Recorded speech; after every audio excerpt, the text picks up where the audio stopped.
Hello and welcome to the first episode of the Nintendo Insider podcast. My name is Alex and I'm joined today by Ryan. How are you doing? Not too bad, Alex. Bit tired. Bright and early Sunday morning, but Yeah, I think I'm going to go back to bed after this, but yeah, I think we'll do okay hopefully for the next hour and don't actually sound like we're half asleep, but I think we're allowed that for a Sunday morning. But yeah, fun times. We've had a quiet week, not much has really happened. no, it's been quiet. There's not really been much in the way of announcements. You're right, yeah. Wait, Ryan, something did happen. There was a Nintendo Direct Mini. It sounded almost like we were doing a bit then. Wait a minute, no, something did happen. Oh my gosh. There was a Direct Mini. You're right, and a lot of craziness over Twitter before as well. Yeah, it was a bit of a fan the flames moment of the internet getting excited about a Nintendo Direct without Nintendo ever confirming that it was happening, and then when it got kind of nearer to the time that people thought it was going to happen, after more kind of EA leaked the fact there was going to be a January one, which I think everyone would probably anticipate anyway, and then as it approached kind of Thursday, when I think a few more people kind of hinted that that's when it was going to happen, people just went into a frenzy. And instead of acknowledging the fact that yes, this is going to happen on Thursday, here's the time, whatever, instead we got Chibi Robo on fire and me in a hot dog costume, which probably wasn't, looking back on it retrospectively, probably wasn't the best thing to do. I think Nintendo is probably better when they announce these things and people can then set their expectations in check, because I think people hype this up a bit more than what Nintendo had prepared. Being a mini presentation, but certainly I think there's enough in here and something that kind of has something for everybody in terms of genres. Kind of ticks a lot of individual boxes for all of those. So hopefully people from this found kind of 2-3 games that maybe they liked, if not more. But certainly a lot of ports. Do you like ports? If you like ports, then this is for you. But certainly it's hopefully going to be, it pads out the calendar, so we've got to be happy about that, I guess. It's not the Wii U days, the dark Wii U days, when there's like one game every 2 years. No. So I mean, if we go to kind of run through this game by game, the first one that was up was the world's, I can't say this, The World Ends With You Final Remix. It's one of those kind of grandiose Square Enix names that kind of... Have you played the Kingdom Hearts games on PS4? Those names are ridiculous. Yeah. Also, Project Octopath Traveler is another one that springs to mind. Oh, yeah. That was a game that wasn't in this mini that I thought would be there, but oh well. I think it'll probably come up maybe in a direct in the next month or two or whatever it is. Anyway, so have you played The World Ends With You before? No. This was my first real sort of experience with seeing what that game was actually about. I mean, I've heard of the game. I know there's a bit of it's seen as more of a cult classic than a huge system seller. But from what I saw, it looked like something that I would really want to give a go. It kind of had this, and correct me if I'm wrong, sort of like a Jet Set Radio vibe about it, the style of it, Neo Tokyo style, and I think that's really cool. And the combat looked interesting from sort of like a mechanic perspective, like the idea of having two characters. And I think the guy the voice who was talking about each game as the direct was going on was saying about timing with the music and things like that, which sounds cool. If you could do it, if you're a rhythmic person and you can actually play in time, maybe. I played it on Nintendo DS, and that was obviously kind of 10 years ago now, so time's A, flown by, but B, I've probably forgotten most of it. But you basically play as a character called Neku, who gets caught up in what is called the Reaper's game, where he has to basically complete a kind of mission objective that's given to him, otherwise he's dies and killed off or whatever. So it's far more interesting than how I make it sound, but it used the touchscreen quite heavily. So as you kind of fought enemies, you had lots of kind of pins you collected. Each do kind of different attacks. So you'd have ones that you would swipe along the touchscreen or tap the screen to kind of do those kind of different attacks to kind of damage the enemies. And obviously for this, they kind of it's touch control on the Switch touchscreen, so that will hopefully just replicate that, no problem. There's also Joy-Con controls, so I don't know. I'm a bit I don't know how that's going to work. It's one of those things that you watch the direct and you kind of like, all right, touch controls, yeah, that makes sense. Joy-Con controls too, and you're like, what? Huh? So I think whenever that game releases, it's kind of scheduled for one of those loose 2018. It's going to come out this year, but not actually knowing when in the year. No. I mean, you'd hope that it wouldn't be too long a wait, considering it is another ported game. I mean, yes, it does have. I think it said it had an epilogue, so some extra content involved as well. Yep. I mean, it came out on mobile, so they did an iOS and Android port, which obviously kind of consolidated it to a single screen. It was on 2 before, so that's obviously been the main change. But that's something they've done before, and they've obviously just touched this up to suit a kind of larger your kind of TV, but also the larger kind of screen on the Switch itself.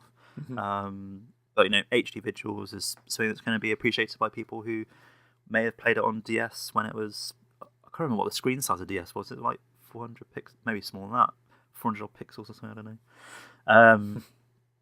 So yeah, so it was a nice surprise, I think, for people who have played that before and adore it, or people who played it haven't finished it, or people who've heard about it like yourself and never really had the chance to check it out.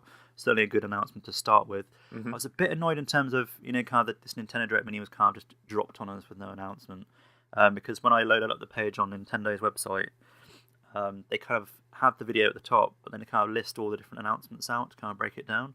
Yeah. So when I kind of opened up the page, I saw this one straight away, and I was like, I'd rather kind of just have watched the video and kind of had that moment of surprise rather than just seeing it listed on the website. But oh well.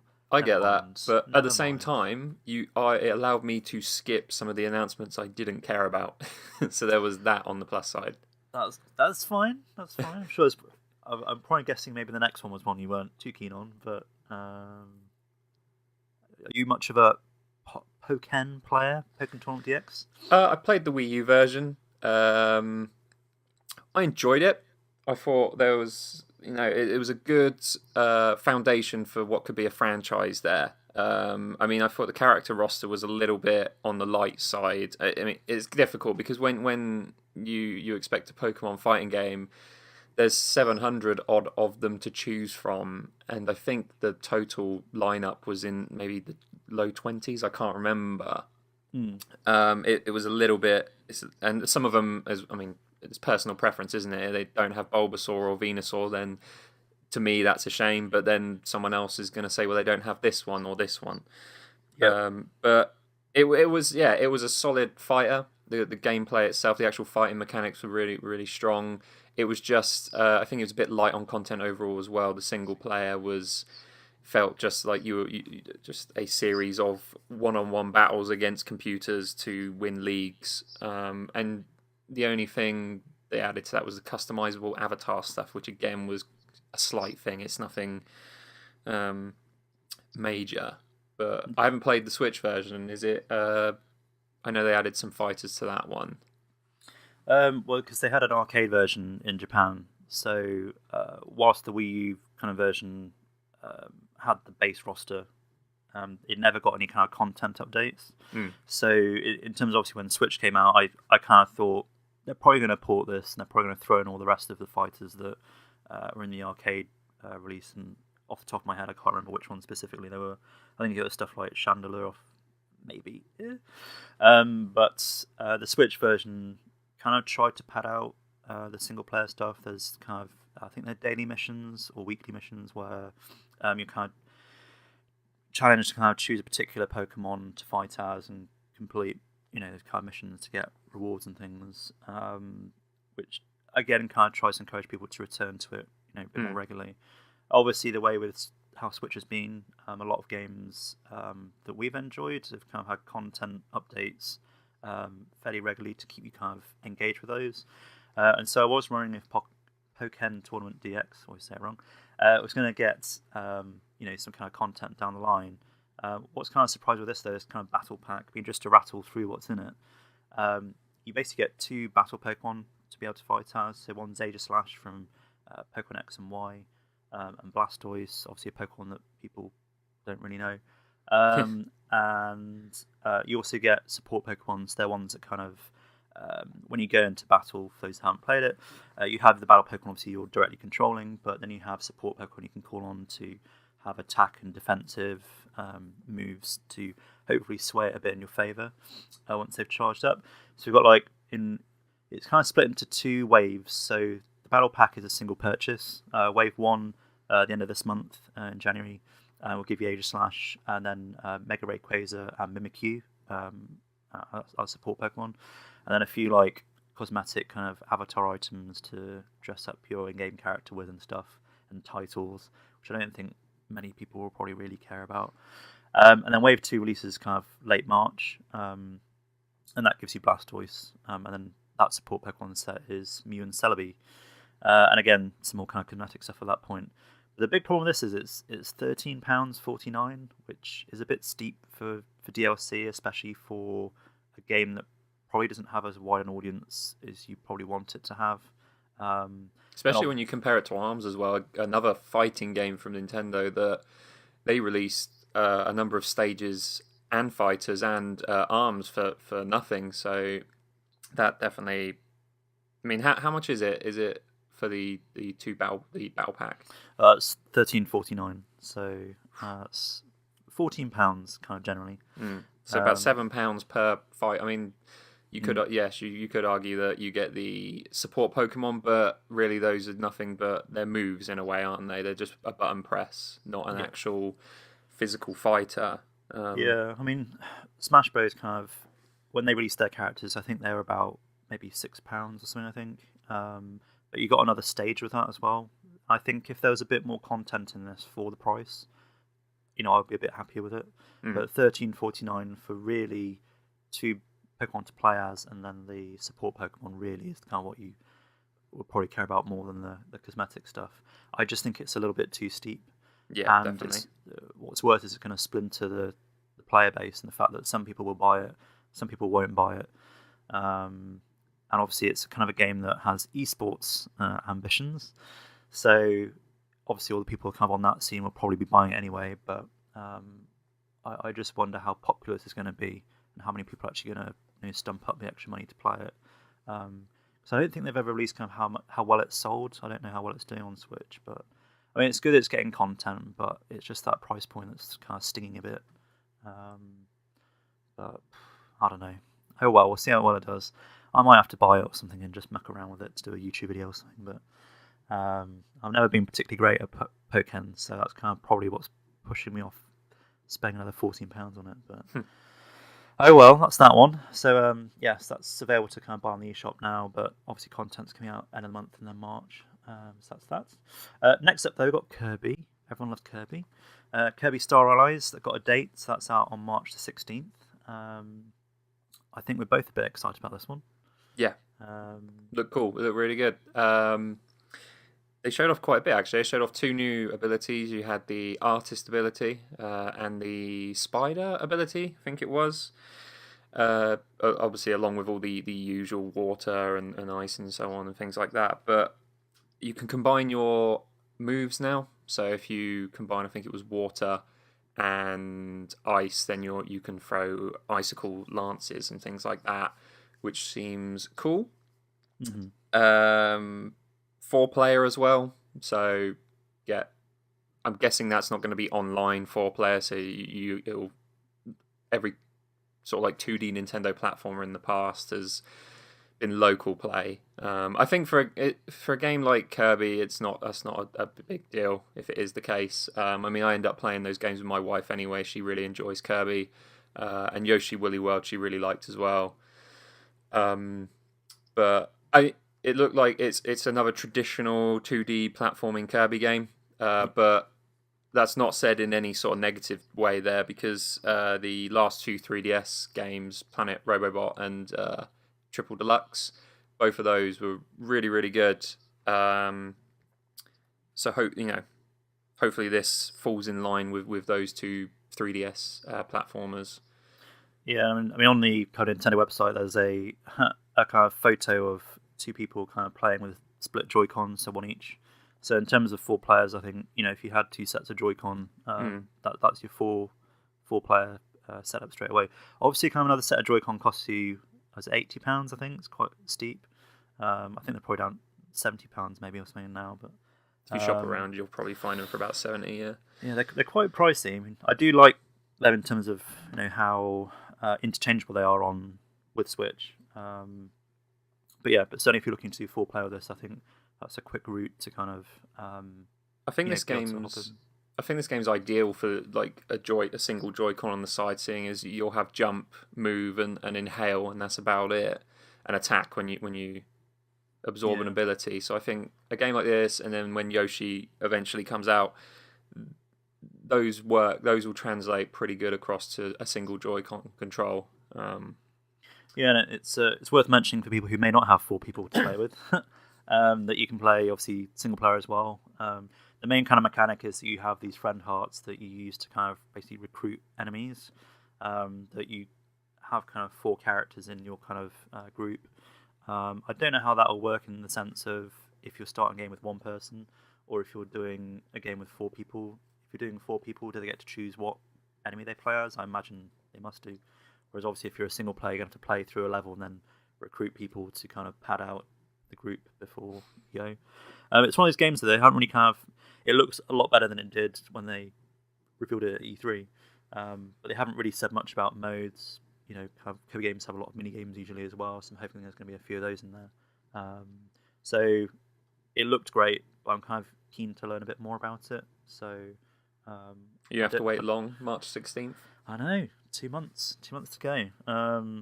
But again, I don't know when their plans are for next Direct, but maybe it's something they're going to maybe do close to the time and pan it out a bit more close to release. But certainly is one that looks a bit more of a something we're excited for, a Direct mini of ports and games that would maybe a bit unexpected, such as the next one, Hyrule Warriors Definitive Edition.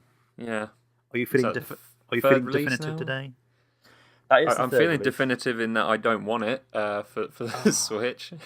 Oh, that sting! Nintendo just reeled back in the burn. They're like, oh. Well, I mean, it's not the Zelda aspect of it. It's that Dynasty Warriors aspect that really, really turns me off. And I played the original Wii U version.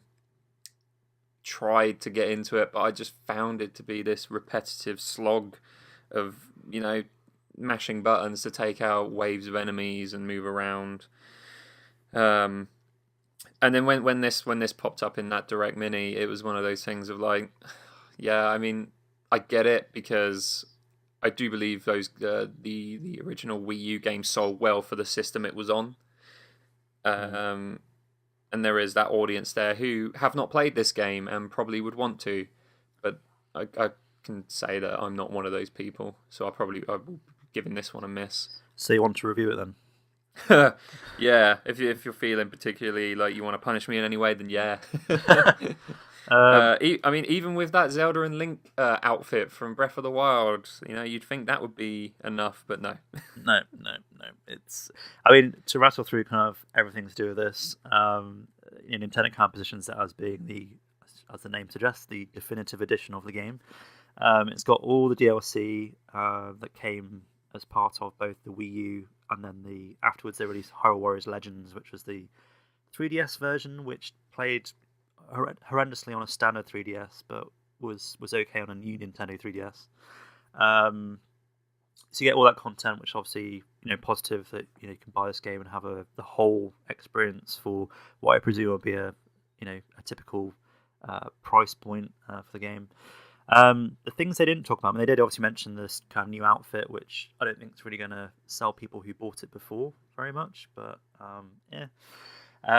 But there are kind of improvements that they kind of introduced in Fire Emblem Warriors, which released last year, that are in that game. So you've got things like split screen multiplayer for 2 people to kind of join together and slay thousands upon thousands of enemies. On Wii U, obviously, that was kind of one person's on the gamepad, one person's on the TV, and that didn't really work very well for the game. We tried it out; it just wasn't good.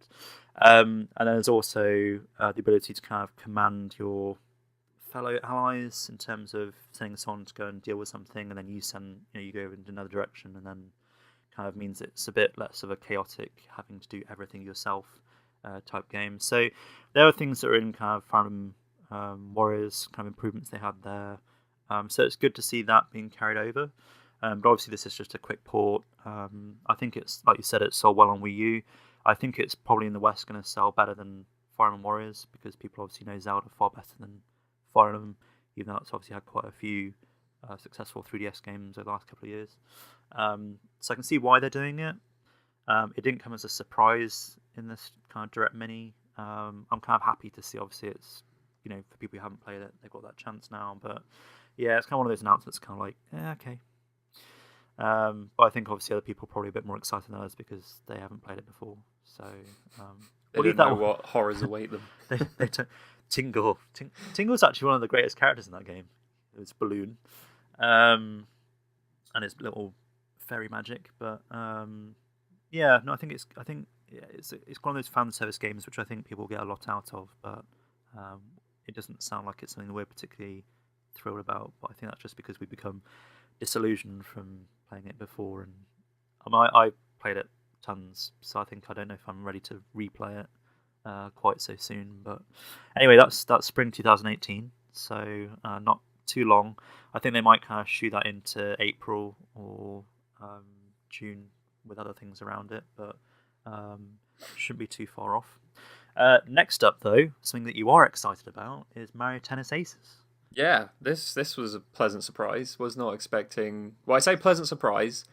It's one of those ones that I am nervously excited about because I feel like Camelot's sports releases lately have been a bit hit and miss. Ultra Smash for the Wii U that came out a couple of years ago. The greatest game of all time. Oh yeah, the best tennis game ever made. Was I mean, the mechanics were fine, but it just felt like this quick cash-in type release. It was like, we need to bulk out our end-of-year release schedule, because I think that was when they had Animal Crossing Amiibo Festival. Yeah. Another great game. Yeah. It was just like, it had barely any sort of like Nintendo Mario charm about it. It didn't have many modes. The list of characters was really short.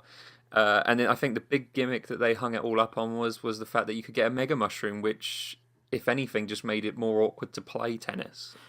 Yeah, you couldn't really see anything. No.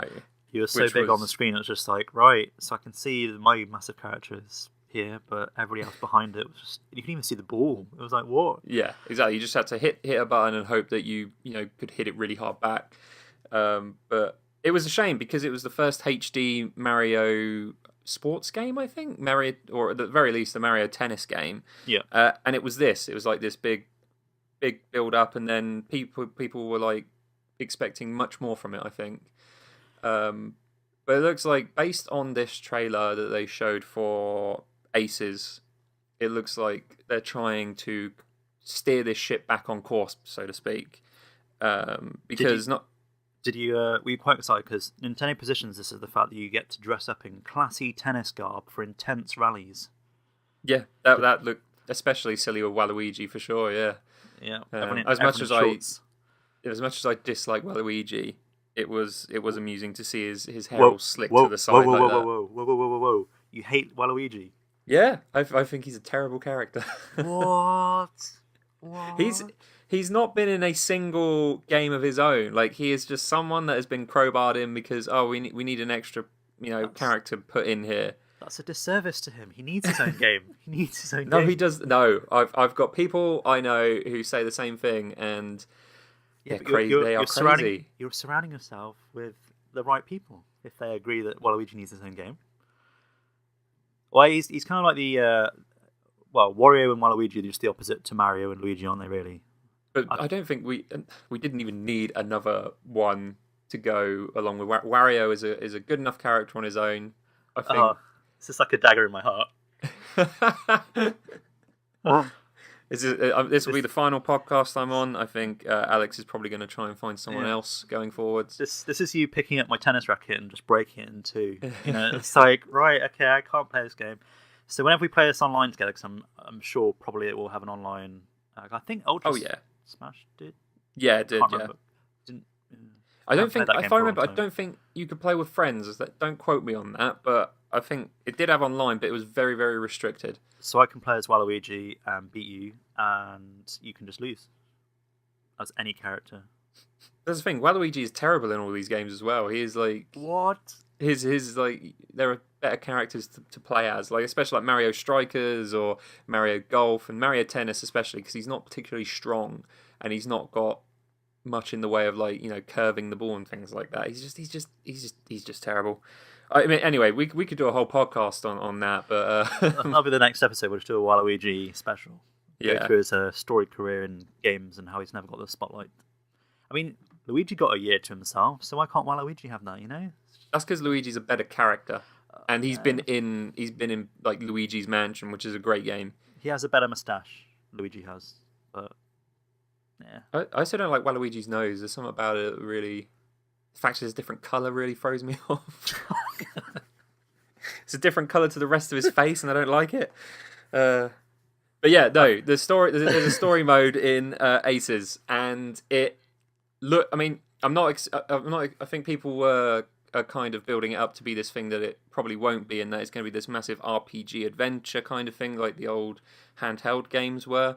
But what I think it will be, judging by that brief trailer, is a world map, and you move from area to area, taking on bosses and mini games, and then doing the odd exhibition match. Yeah. And that's fine. I think that's much more than we've ever got in a home console release, at least. And the jungle. I mean, that was the thing. Another area, there was no variety. I think Ultra Smash had one court, but you could change the surface of the floor, and that was it, which was terrible, really, because you were just in this stadium every single time. But seeing the jungle stage out the gate fills me. I mean, this whole trailer was just about me feeling a bit more confident about this game.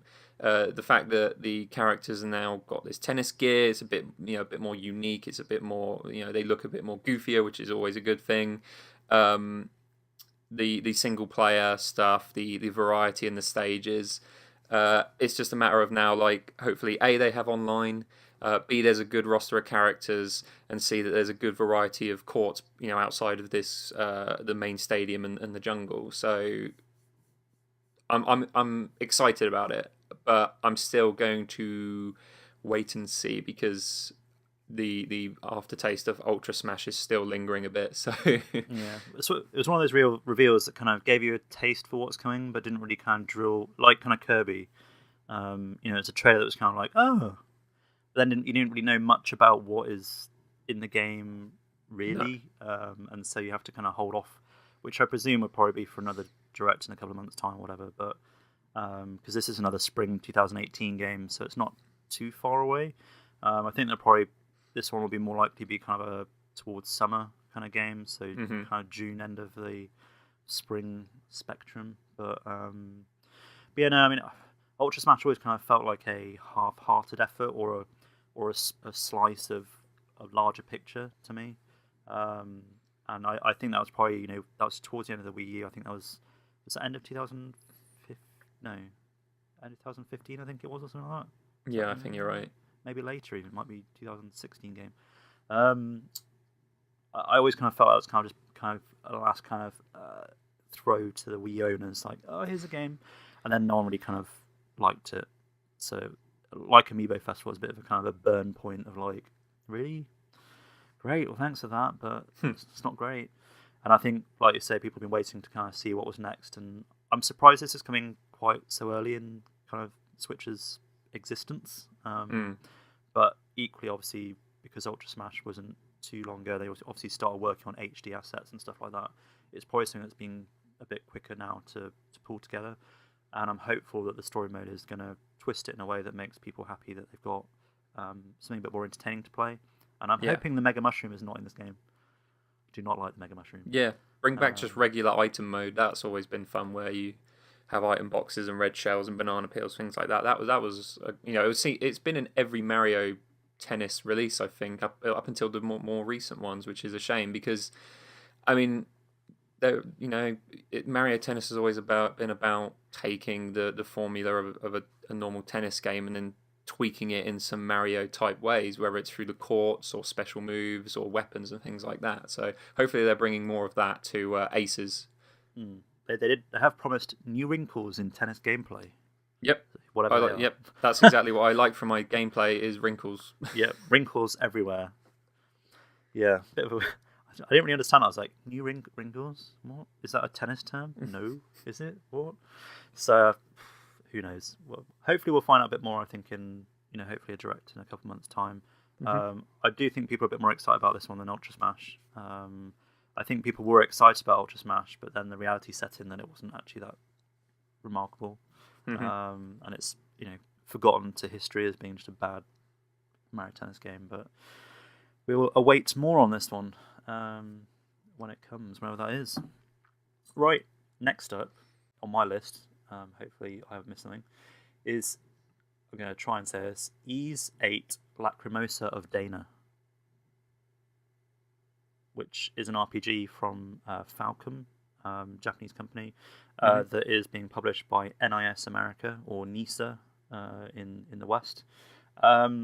Is this a PS4 game originally? I think it was PC and PS4. I think originally. Right.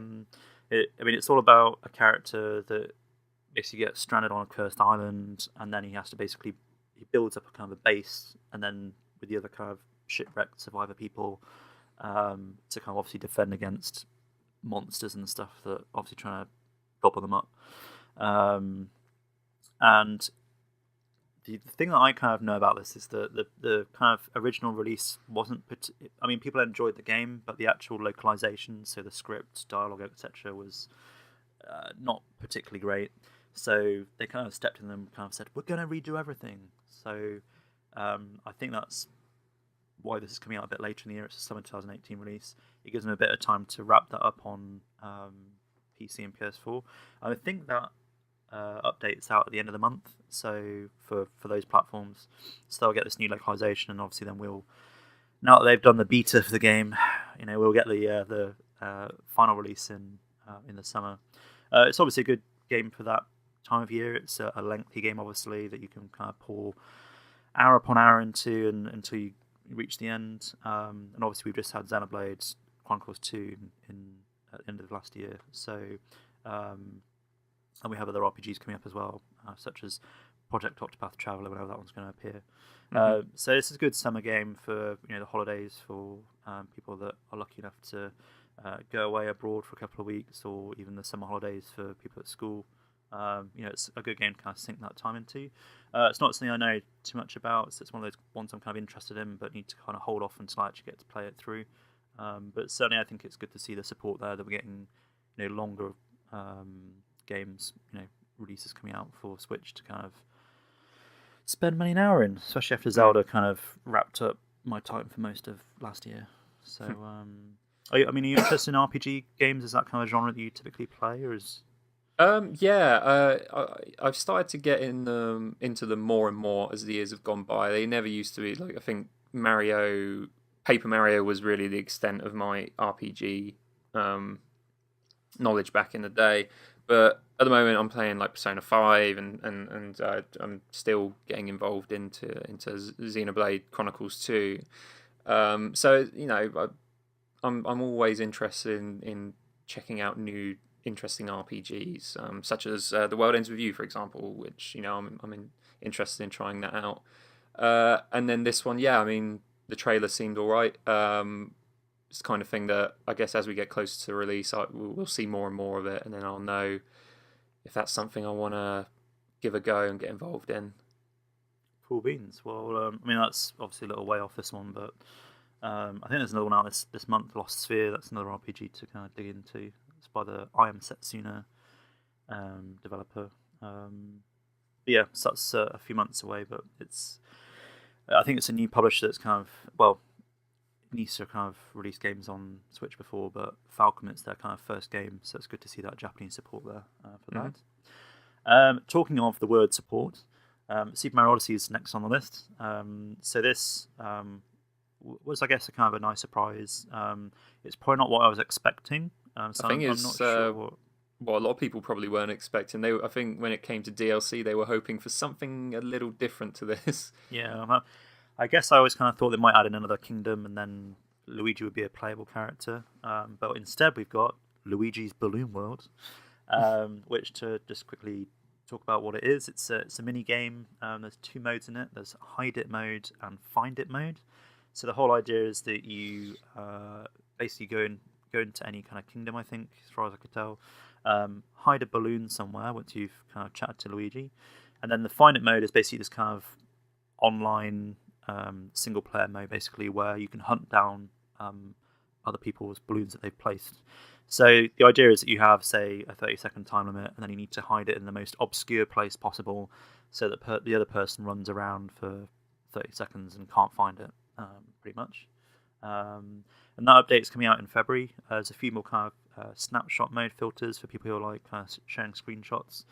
There's a few more outfits. I think there's 3 they showed, kind of a Super Mario Sunshine outfit, a musician outfit for the kind of band that Pauline sings with, and also kind of like a knight outfit. So that's kind of, most people kind of use that screenshot that Nintendo shared as kind of a Dark Souls reference. But the Sunshine outfit's interesting as well, because there was that advert in Japan before the game released that had a picture of the map with Isle Delfino on. Yep. So that's kind of an interesting...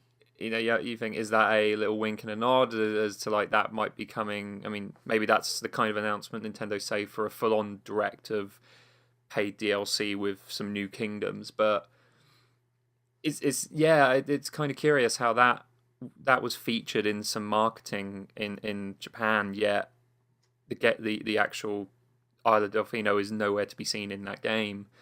It was one of those things where when that advert appeared, everyone got really, really excited about it, and then it wasn't in the game. And it was a bit, not weird, because, it's not indicative of, that map isn't gospel as to what was in the game, but I do wonder if, we have rumours of GameCube Virtual Console, like, months and months ago. I do wonder if maybe when that gets launched, there might be another update for Mario Odyssey down the line that will introduce that as a playable area to kind of coincide with something like that, where Sunshine is available on Virtual Console, Star, and everyone who's been playing Odyssey here's somewhere to run around with. We've remade it in HD and go and hunt down some more power moons or whatever. It's a good throwback as well, I think. That game is, when you kind of reach the end, again, no spoilers for me who hasn't got there yet, but there's the post game is very much a celebration of Mario's past, as much as it is a kind of part to kind of muck around in and then just enjoy after the strenuous saving kingdom by kingdom by kingdom, hunting down Bowser. We'll see, I guess. The good thing about this is it's a free update. It's not a paid thing. Odyssey's been doing well enough as it is to justify it being a free update. For sure, yeah. But I'm interested to see whether this is suggestive that they might have more content down the line. Obviously, I think we'd all hope so, but and if it is Delfino, I think we'll all. Well, I think that would probably be the greatest piece of content they could probably do for that game. But I guess we'll just have to wait and see what happens. Next on the list, though, is a game that I don't know too much about. SNK Heroines Tag Team Frenzy. This game looked cool. Like you, I don't know an awful lot about the SNK, sort of like the games to come from those guys. But it looked colourful, it looked bright. It just looked like a fun fighting game. And in terms of the mechanics, like I think they mentioned the idea of when you deplete someone's health bar, that's not it. You then need to unleash your special to finish them off. And I think it's great because, if anything, in terms of the Switch, fighting games, I think, is the one area where it may be lacking somewhat. We did have we have Pokmon Tournament, of course, and ARMS, but I think they're a bit different to just your standard, more traditional fighting games. We did have the Street Fighter Ultra Street Fighter 2 last year, but again, that's the game we all remember so fondly. It's not a brand new one. Yep. And I think, as far as I'm aware, this is a brand new fighting game. Yeah, and I think the roster is basically drawn from characters that have been appearing in the Neo Geo kind of games that they released. So a lot of the ones that are on the Nintendo eShop, for people who are enjoying things like Art of Fighting 2, all those kind of games, that series. I think this is where the roster comes from. So, so I don't think there's an audience for it, but it doesn't seem to have wider appeal beyond people who are probably familiar with the characters. But like you say, it's good to have more fighters that are fresh, with fresh appeal, rather than things that are simply playing on nostalgia. It'd be interesting to know how those Neo Geo games are actually doing, because they've been Hamster have been really good about releasing those nearly every week on the eShop, whether it's fighting games or if it's puzzle games. So I guess they must be selling well enough to for them to keep bringing them over to Switch. I mean, I know I've downloaded a few myself, so yeah, I think it's like 40 or 50 of them now. It's quite a lot of them, and still no Windjammers. Yeah, well, I think that Sony's got some, because they released a kind of remake, didn't they, or something? I think they were involved, PS4. but it makes me it makes me hopeful that maybe if they just did a straight up port without all the online stuff and the HD visuals, that might be possible. Because I mean, Windjammers would be fantastic to have on the Switch. If you own a PS4, and haven't played Windjammers, if you like 2-player competitive games, definitely check that one out. And you can also check out SNK Heroines Tag Team Frenzy when it comes out in summer 2018. Yeah, I mean, it's not something that I'm not really kind of. I play Smash and ARMS and all that kind of stuff, but I don't really play I've never really played the classic fighting games, kind of the side-scrolling ones, in that sense. So it's not really my cup of tea.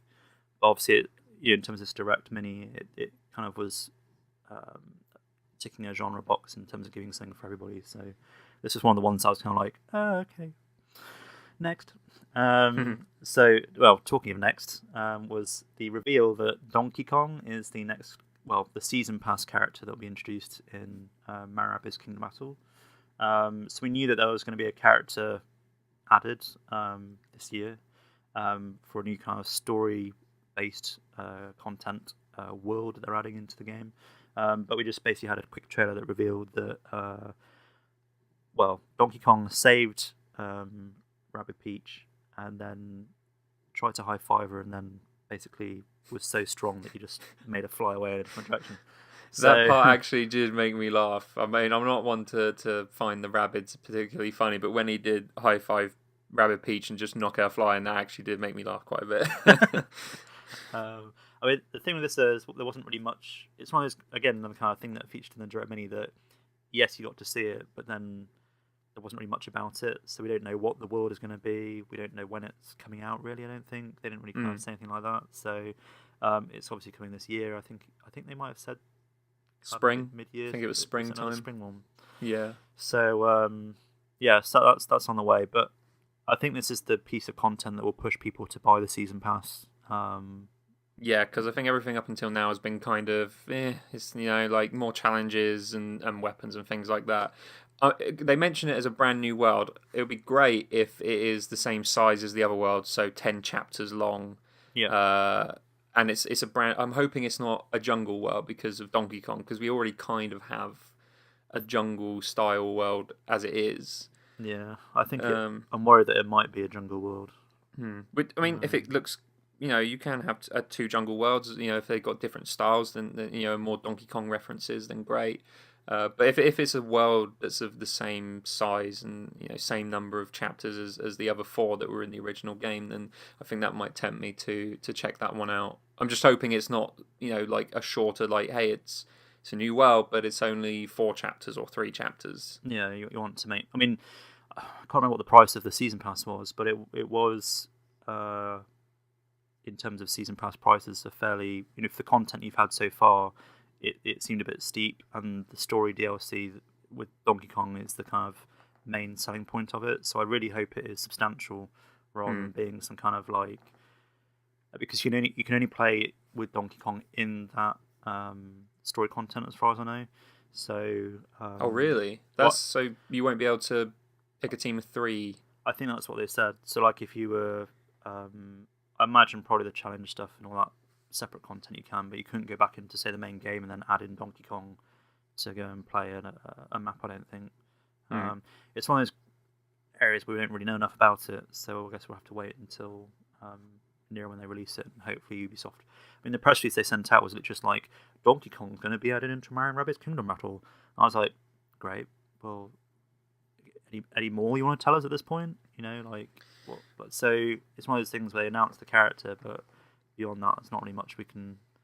No, I think there's more original music in it as well. Oh yeah, and that was one of the strongest aspects of that original game. I really like the music in it. Yeah, I think Grant Kirkhope, who composed it, I think it's probably one of his best soundtracks he's done for a game. For sure. Yeah. Kingdom of Amalur Reckoning is a personal favourite that he did, but yeah, I mean, he's a good composer, but I think this is certainly one of his best efforts. Probably from the pressure of having to work with Mario music and having that chance, he probably wanted to make the most of it. But I wasn't too keen on the ukulele soundtrack, which he part composed with other people, I think. But so it's not entirely all his fault. But certainly, the soundtrack. He said he's been able to work on the Donkey Kong theme again for the first time in a long time. So and I think there's some of that in the trailer, so it sounds pretty cool. On to the next, though, is, I mean, have you played Payday 2 before? So we knew it was coming out late February. The main news here is that we get a timed exclusive character called, was it Joe, I think it was? Joy, sorry. Joy, that's it, Joy, yeah, Joy. I was close. One letter off. And then she has like a mask. A really cool mask, LED yeah, mask the LED mask. Change what is on there or something, what appears on there. I don't know if that's something you can kind of customize or if it's just you can just freely switch between preset things, but that was the main kind of announcement here, as well as something called Crime.net Local Play. Which, catchy. Well, yeah. Which basically just means you can play kind of a local game across a network. So if you were having, say, in terms of Nintendo's ball court, you know, if they're having like a Splatoon 2 tournament or something, or some kind of competition, because they do the Nintendo World Championship that came back last year, and that was quite fun. Payday 2 basically across a local network at events like that would be pretty cool to have. I'm not sure how many players it is. Is it? I think it's 4. I think it's 4 for a cooperative team, but I'm never sure if the enemy is always like AI controlled or anything like that. From when I've played it before, back when it first came out, I played like a couple of games of it. It's very much a cooperative. We want to break into this bank or whatever the case may be and steal stuff. I don't know if, unless it's something they've updated in the future. I'm not sure if there's like human controlled enemies who are trying to stop you from breaking in. For example, so I think it's very much AI co-op. stuff. Yeah. Oh, that's fine. You just have to kind of coordinate yourself to actually be able to escape and do all that kind of stuff. I mean, it's a game that always interested me on other platforms, so I'm kind of excited to play it on Switch. It'd be interesting to see how it runs as well on Switch. Was it quite a demanding game? No, well, not necessarily. It's always interesting when you see these games, like when Doom got announced, for example. It's kind of, I mean, granted that's a little bit of a different case, but you're like, oh, that's great. I wonder how it will run. And it's the same way I feel about Wolfenstein: The New Colossus when that eventually comes out, which was mysteriously absent from this Direct Mini, actually, now that I think about it. Yeah. But it's always one of those questions I have in my head, like, this game has already been out for quite a while on other consoles. How's it going to run on Switch? Is it going to run well enough that you could say, actually, I'm happy playing it on my Switch as opposed to another system? Yeah, I mean, what will be fun, obviously, is getting a group of people together, and the problem Switch has at the moment, obviously, is the online service, the chat side of things isn't quite padded out as much as probably it should be. I didn't even think of that, because there is a lot of communication needed for this game, because if you're working together and saying, right, I'm going to try and open the vault, you deal with any of the guards that are trying to come in, you probably won't be able to do that online. I mean, people have turned to Discord and Skype, but I mean, the thing that I just really want to have on I don't mind using a phone and an app for the chat.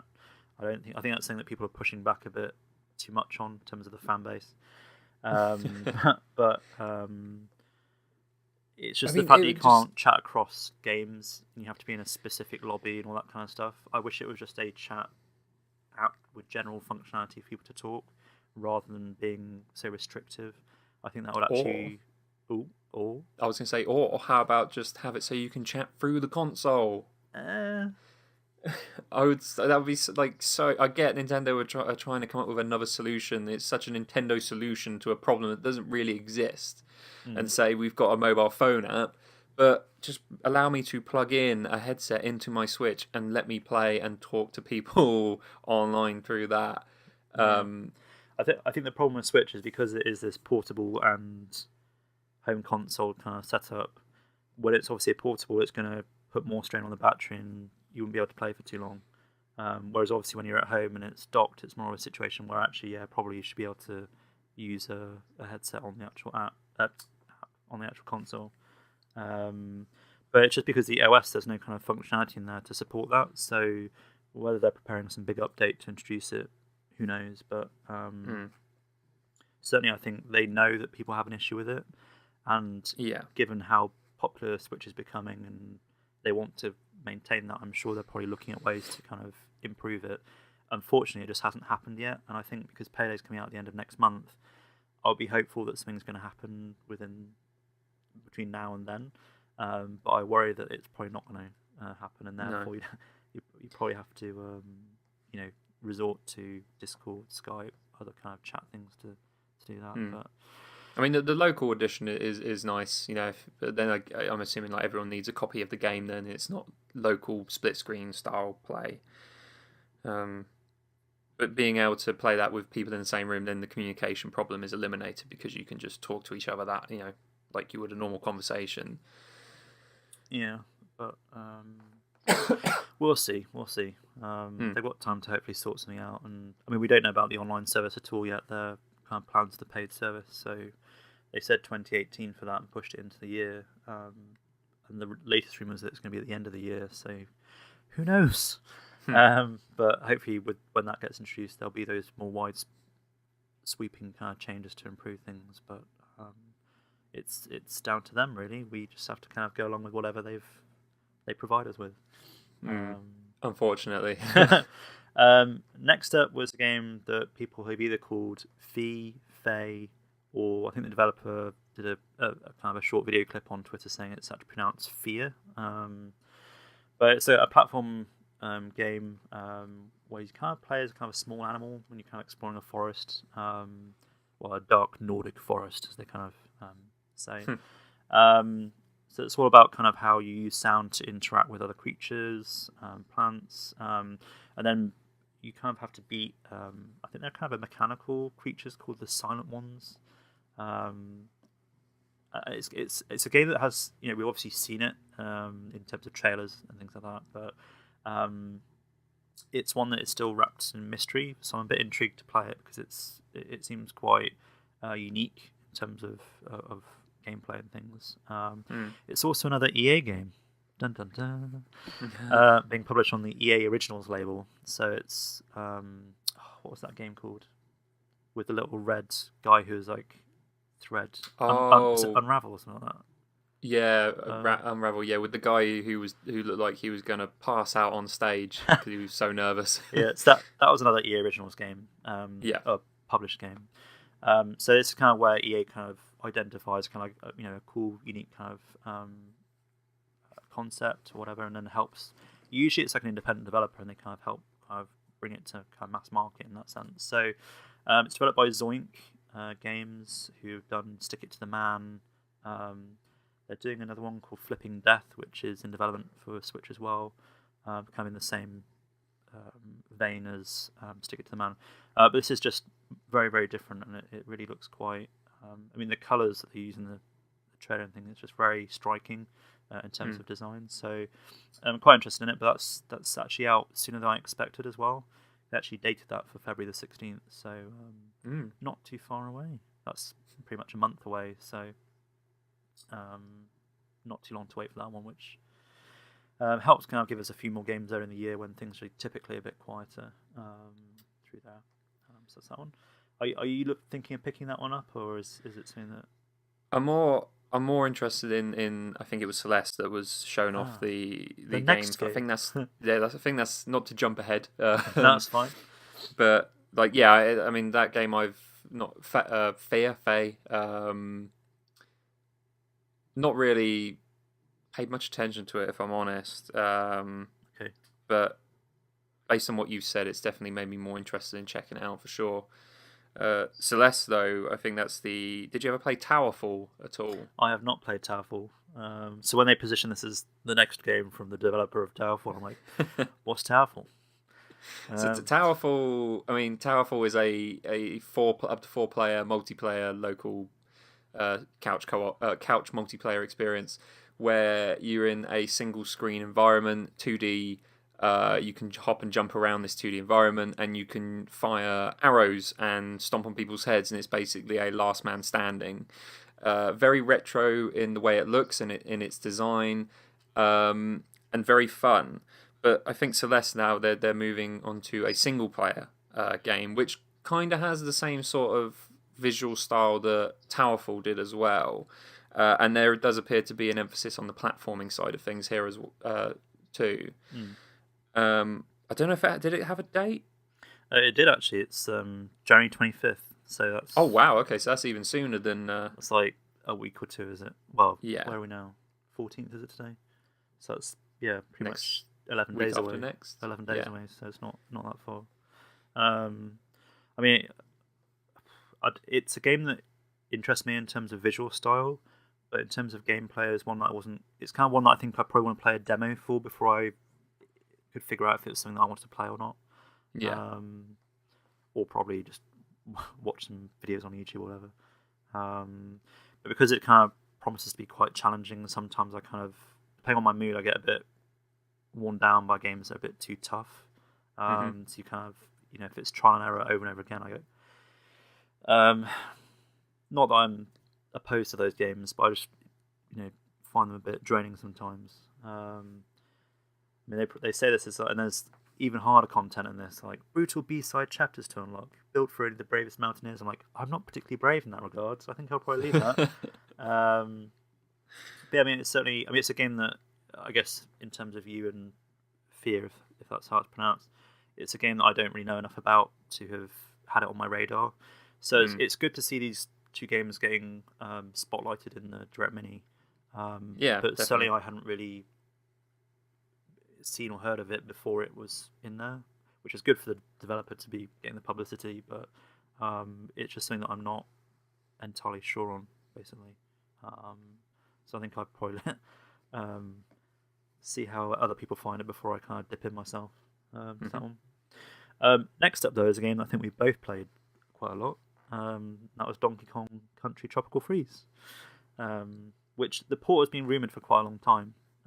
So it didn't really come, again, like Hyrule Warriors Definitive Edition, it wasn't really kind of a surprise as such. But this, again, is a game that I think didn't really sell as well as it probably could. No, on Wii. Because the first one on the Wii sold very well. I think it did several million copies when that came out. Yeah, and I think the wider problem, I mean, Wii had many problems, but the wider problem Wii had was that it iterated too much on Wii games. So you got a lot of kind of sequels to Wii games that were good, but a lot of people may have kind of expected more daring moves, which I think Nintendo's now making with Switch. That whilst there is a lot of kind of content that maybe we would expect, there's certainly a few more ideas that they're doing that are a bit more kind of like, okay.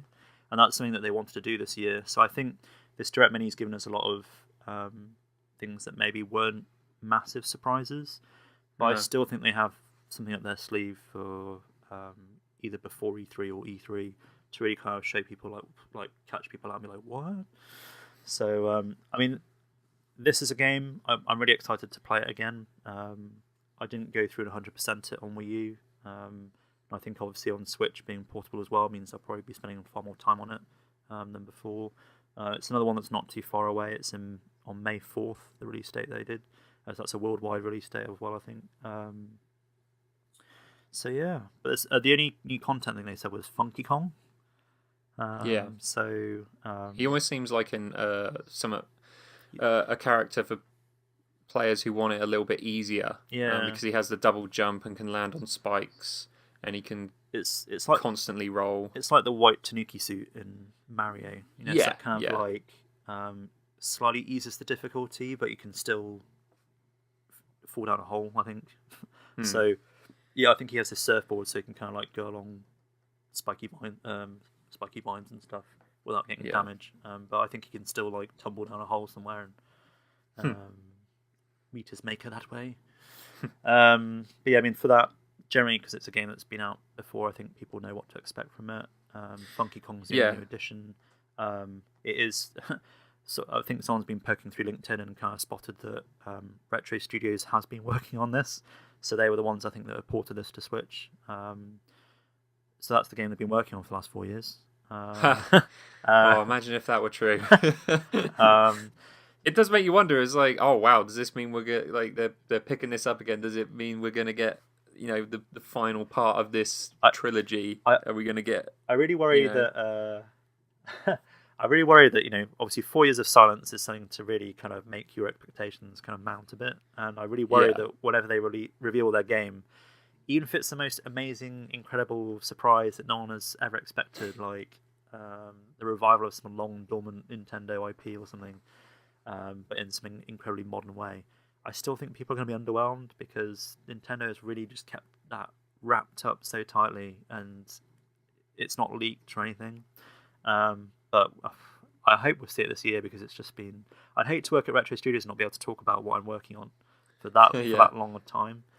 Sure, like two or 3 years was enough into kind of Switch coming onto the scene, and then they can talk about it then. But hopefully this is their year to kind of actually. It has to be. It's been so long, and we know so little about what's coming for 2018 outside of what we've been shown this week that you've got to imagine that one of those games is going to be Retros, what they've been working on. Yeah, I mean, because maybe after this last game we can kind of talk through how the year's looking. But certainly this Direct Mini is focused very much on between now and up to kind of E3, basically, kind of now up until kind of May, really, with a few kind of ambivalent spring 2018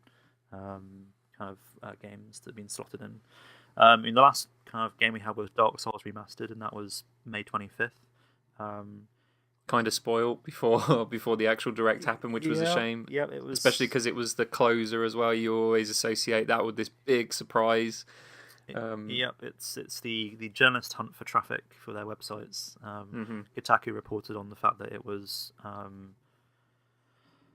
to be announced on Thursday, but B, that it was going to be the closing announcement to the Nintendo Direct Mini. So obviously when it went online in a completely untypical fashion, everyone scrolled to the end and went, yep, Dark Souls is there. And so it's kind of not really as much of a surprise. I mean, the benefit is that you've got, it's coming to PS4, Xbox and PC as well.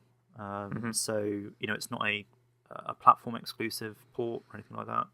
But you have to weigh up the options of, do you go for the Switch version, which is 1080p, 30 frames per second on the TV when docked, or 720p, 30 FPS when in handheld mode?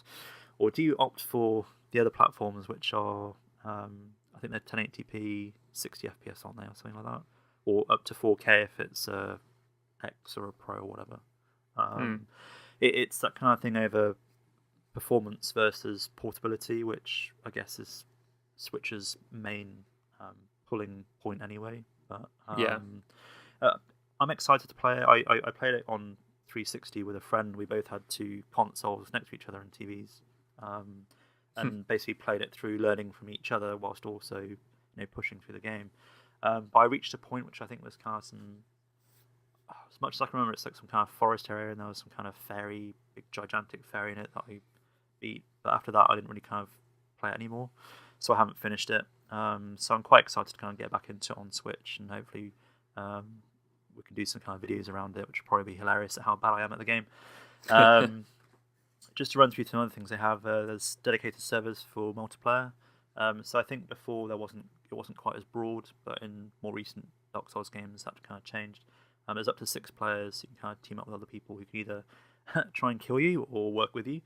So that's that. That's cool. And there's also the downloadable content they released, which is the Artorias of the Abyss.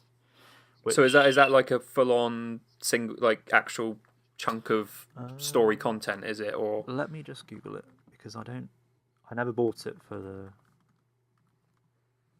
Ooh, not my mic. That's going to go down very well. So there we go. Let's go on Xbox Marketplace until it says that rival platform guru. Description. So it gives you access to new maps and environments, boss characters, enemies, and non-playable characters, weapons, and armor. Okay, cool. An additional challenging content for stalwart heroes to face, an online matchmaking feature for co-op or player versus player gameplay. Blah blah blah blah blah. So I mean that when it came out was £10 worth of content apparently. So I mean it just basically gives you a full package again. I mean I don't think they'd ever would have charged for that separately, but especially considering it's the first game and not a more recent one. I mean, the rumours were we get the trilogy, so I'm wondering if 2 and 3 might come down the line, but again, we'll just have to wait and see what happens with that.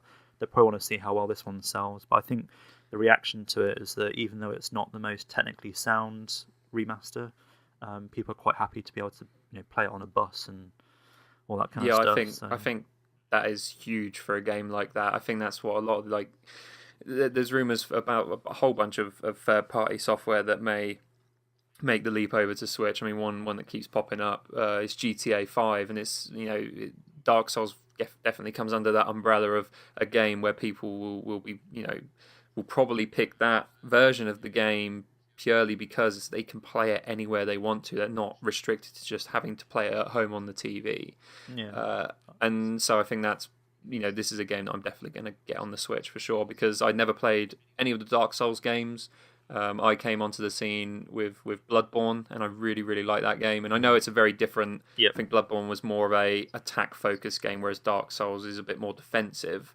But I'm definitely interested in checking it out for sure. Yeah. And that's May, isn't it? I think end of May. Yeah, not too far away. I think I had it, but I think I mentioned it earlier, but I just closed the where I had it written down. So I think it might be May 25th.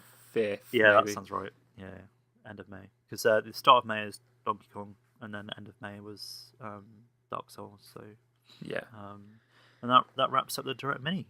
So that's everything was in there. I mean, how do you kind of feel about the next couple of months now? Are you happy with all that? I mean, for me, there's quite a lot of ports in there, and as someone who has played a lot of those, I'm a bit more like. Whereas I think people who are kind of new to Switch who didn't get Wii U are probably a bit more excited because they have stuff that. One of my friends never got a chance to play Tropical Freeze, and he's like over the moon, writing everything in capitals to me, like, "Oh my god, I could get to play it, at last." So, I totally agree. There are a fair amount of ports because we've also got Bayonetta 1 and 2 coming out next month, which fantastic games. And Bayonetta 2, I imagine a lot of people missed out on that game because it was a Wii U exclusive. So. Especially with the third one coming out as well, it's a good way for people to get into that series ready for the third part whenever that launches. Yep. Kirby in March, yep, that's cool. April looks quite empty at the moment in terms of first and third party, unless I'm missing something. And then May we have Tropical Freeze, Dark Souls, and then also that Street Fighter 30th anniversary, which does look like a much better value for money pack than Ultra Street Fighter 2 last year, which I bought. Yeah, same. I ended up picking that up and didn't play it too much. I'm not. I think the problem for me is that I'm not very good at side-scrolling fighters, which is why I don't really play them very much. Whereas I'm pretty good at Smash. I'm not like outstanding, so I enjoy playing that a lot. Arms obviously is quite accessible, but has a lot of heavy motion control. If you don't, or you can use obviously button input. So I'm glad they're kind of releasing that on Switch. It seems like a good fit. It's on obviously other platforms as well, but that collection actually looks more value for money than their last year's effort. But I think that third-party publishers were rightfully cautious about Switch in the sense that Wii didn't do very well.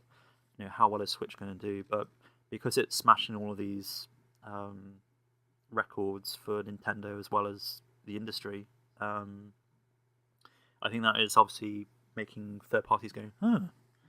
And what I'm encouraged by is that even if there is something like Dark Souls, which is getting a souped up version on other consoles, but a slightly less technically sound version on Switch, I'm sure it'll be a solid performance, but just not as silky smooth 60 FPS we're not getting. I think the Switch has the benefit of having Dark Souls not released on it full stop, whereas Dark Souls 1, I'm not sure if it's backwards compatible on the Xbox One, but it's the kind of thing where you can play Dark Souls on your PS3 or on an Xbox 360 already. Yeah. Whereas if you're a Nintendo owner, then there is no way you can play that game on any of your consoles. It's like the first time, and it's portable as well. Yeah, it's seeing these kind of revered franchises coming onto a Nintendo platform they've never been before is pretty big, I think moving forward we are seeing obviously these. I don't mind Nintendo releasing these ports because I feel like they are games that didn't sell as well on Wii U, and they're just trying to go, right, well, you didn't buy a Wii U, so you have bought a Switch. Here it is. You can play this now if you want. And so for them, it's like it's not too much work for them to port it over. I wouldn't imagine. Obviously, I'm not a developer, so it's probably really hard, and I don't know. It probably takes 10 minutes, I reckon. Yeah, and then it's done. Yeah, and then you just save project as done. Yeah, exactly. Yeah. Change the name to Definitive Edition on the end of the title, and then job done. Yeah. Call it a day. Yeah. We should be developers. For the record, that is not what we believe. Just. But certainly it's early on in the year. I think it's okay. It's panning out a release schedule that is usually pretty barren for most consoles. The third parties aren't quite there yet. They're obviously bringing games over, but it's not as regular rhythm as on other platforms. I think a lot of them are just working out what to bring to Switch, because sometimes, yes, you can get this port that's going to everything, and then we'll just get one that's not as technically sound. And we'll be happy with that because we have the portability as the payoff. But other publishers might be thinking, well, rather than bringing this to everything, why don't we just make an actual game specifically catered to the Switch hardware? So I wonder if that's their kind of route that they're taking, and we'll hopefully see, as this year progresses, what that entails. But I have a sneaking suspicion we'll see another direct in the next month or so, like a full proper one, because there just seems to be a lot of question marks about certain things. Like we didn't see anything of Yoshi, which granted may be shown at E3, but Project Octopath was another one. Wolfenstein, the new Colossus, the online stuff, or even like virtual console stuff, things like that. There's a lot that I think people were expecting from this when it originally was thought to be a regular big direct, just a bit more information. Because looking at the lineup from now until May, it does. I mean, it's solid. There are some decent games there, but when you actually break it down, the only two original games coming from Nintendo at the moment are Kirby and Mario Tennis. But Mario Tennis, we don't even know if that will make. I mean, it's got a vague spring date, but that could be delayed to summer. Everything else is. I mean, we've got we've got Hyrule Warriors Definitive Edition. We've got some DLC for Pokmon Tournament, and we've got Tropical Freeze. And Tropical Freeze is a fantastic game, and if you haven't played it, then definitely pick that up on Switch. But I'm thinking, like, as a Wii U owner who played all these games, it is a little bit disappointing. And I think that maybe that Direct Mini could have done with maybe one more original announcement from Nintendo potentially. I'm not saying like, hey, announce Smash Brothers or Mario Maker or something like that, but something that's maybe not AAA for them, but a bit smaller, maybe like a Pikmin game or something like that. I'm surprised with Nintendo that they haven't done any eShop games, because they've been quite good at releasing digital games on both Wii U and 3DS. Kind of their own little original ideas that just give you something else to play that's new.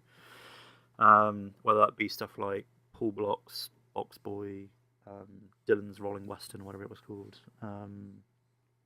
Those kind of smaller games that are more kind of nice concepts, but obviously smaller in scale and not full-blown retail release. I'm surprised they haven't done anything like that before. But then equally, I'm surprised about the lack of virtual console.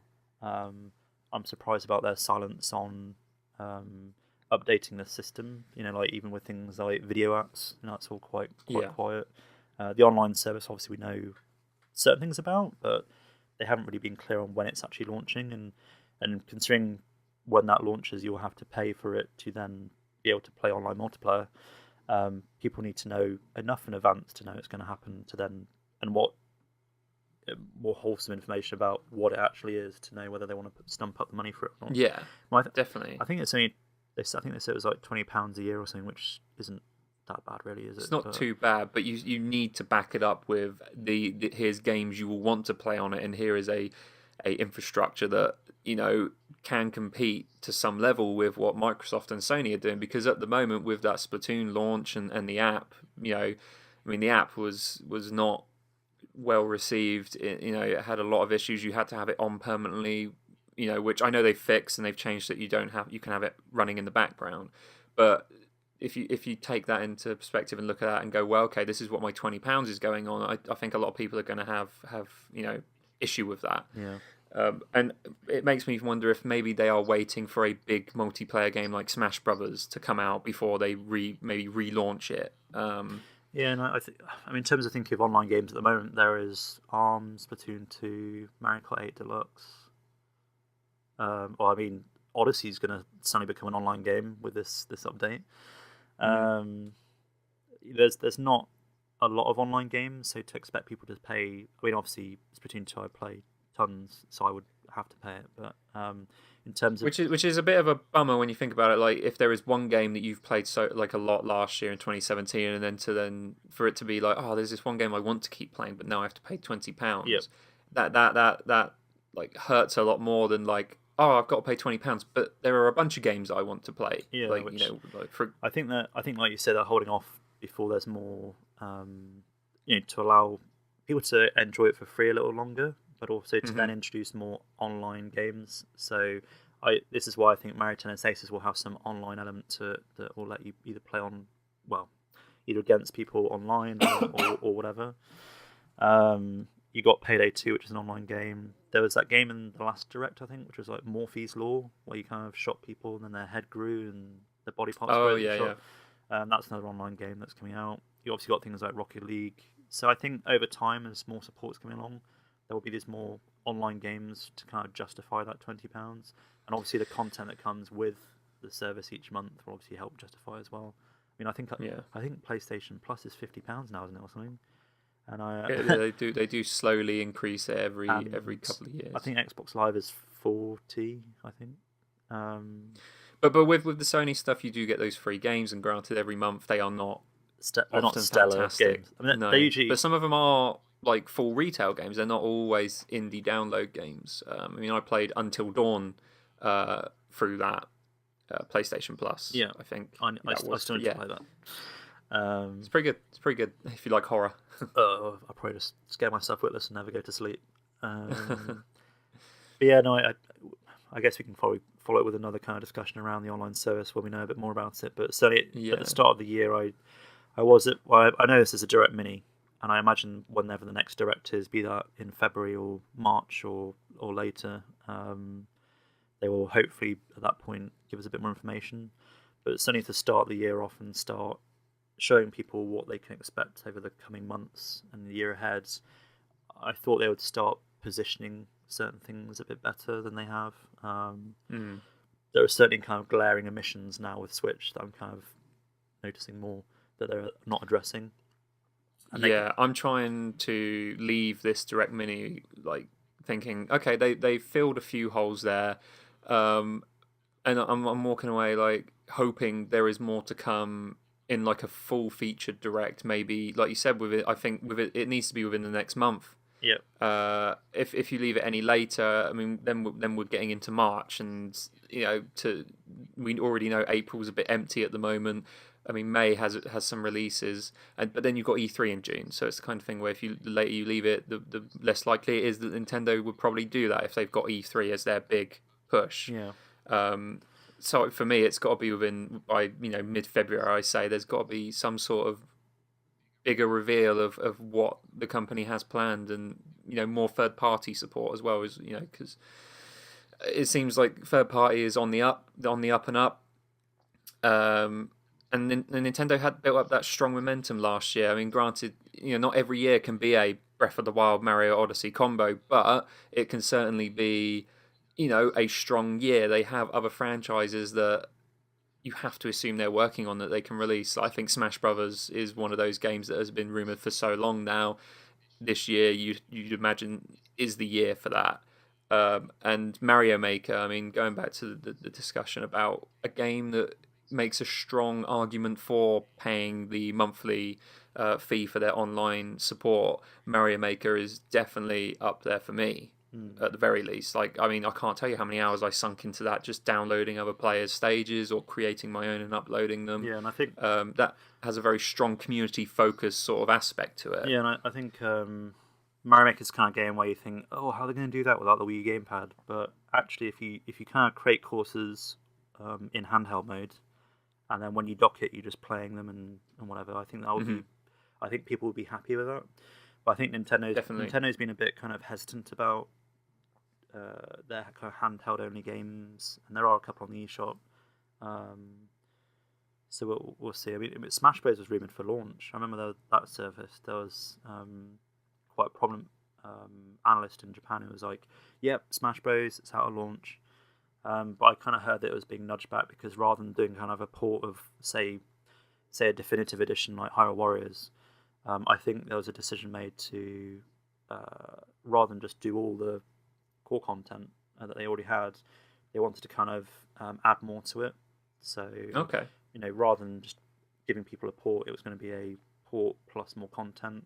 Which kind of like Mario Kart in a sense. Going beyond that, even I would say. Oh, really? Yeah. I mean, because that's. I mean, people go on about how they want a brand new Smash Brothers, but for me, Smash Brothers for the Wii U felt like, hey, this is probably the best we are ever going to get from this series. Because imagine the hurdles that need to be jumped over to get these third parties again. I mean, we had Mega Man and we had Pac-Man and we had Sonic and we had Bayonetta and Cloud, and if they did a brand new game, my guessing is that they would not have all of those characters again necessarily. Yeah. Whereas if they are simply taking that existing formula and adding to it, to me that is more appealing because that game for me is the best that series has ever been.